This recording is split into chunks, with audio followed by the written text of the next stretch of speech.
pas trop vite.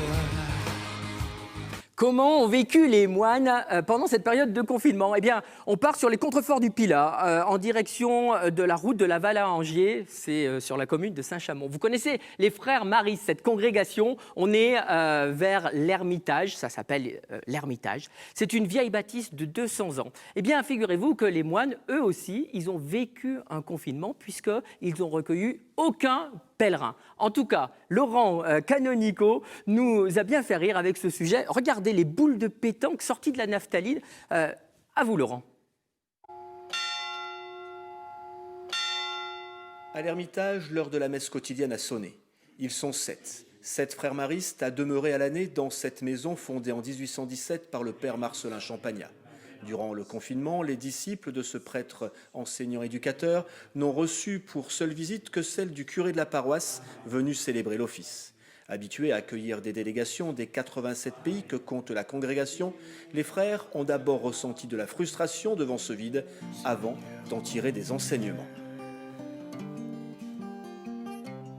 Ça nous inspire de retourner à l'essentiel, à savoir la vie intérieure. On est souvent pris par tellement d'activités qu'on en oublie ce que je considère, moi et nous, comme l'essentiel, la relation à Dieu. Et donc, un temps comme celui-ci est aussi propice pour cela.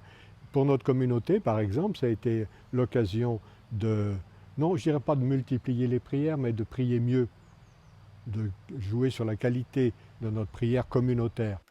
Du cœur de la chapelle au parc de 4 hectares, il n'y a qu'un pas.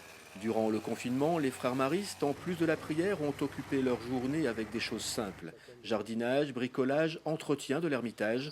Une autre temporalité propice aussi pour partager des moments ludiques de convivialité. Pas plus tard qu'hier, on a joué à la pétanque, là. Bon, on les a sortis de la naphtaline, ça faisait un moment qu'on ne les avait pas utilisés. Je dis c'est un temps propice aussi pour ça, pour vivre un temps de fraternité tous ensemble. Quand on est face à une épreuve comme celle-ci, ça pose question sur notre façon, sur notre mode de vie, sur ce qui compte plus que d'autres choses.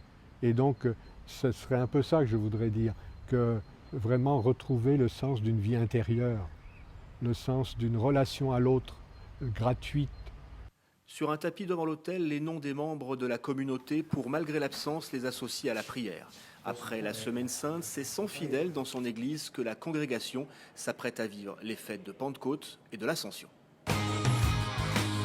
Pas trop vite.